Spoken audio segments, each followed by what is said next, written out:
Hi, and thanks for stopping by. I'm Larry Weinstein, and I'm both a CPA and the founder of SolveMyTaxProblems.com. And in today's video, I wanted to answer a question.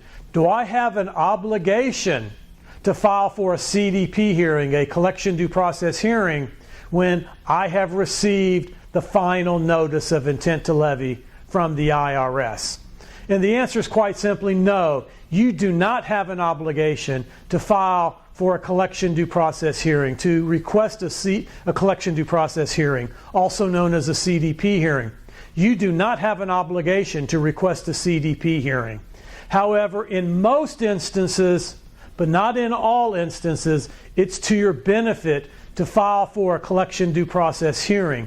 The reason being is that if you timely request the collection due process hearing, it stalls the collection activity that the IRS can do to you. It stops them from levying a paycheck, garnishing a paycheck. It causes them not to be able to seize your bank account. So generally speaking, a collection due process hearing is a good thing. You are not obligated, however, to request a CDP hearing.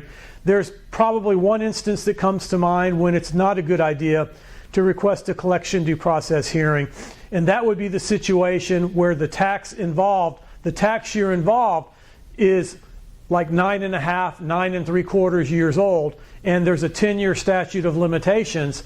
And by filing for a collection due process hearing, what's going to happen is you're going to stall out the collection statute sometime until such time as you've had your hearing. And if you had not filed for the collection due process hearing, then the statute would have expired, the tax would have been written off. So generally speaking, you are under no obligation to file for a collection due process hearing.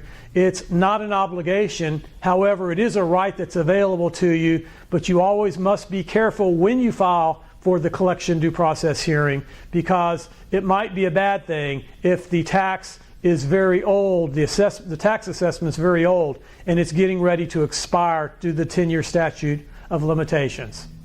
That's it for today's video, where I answered the question, do I have an obligation to file for a collection due process hearing? Thanks for watching. Hope to see you soon. Bye-bye.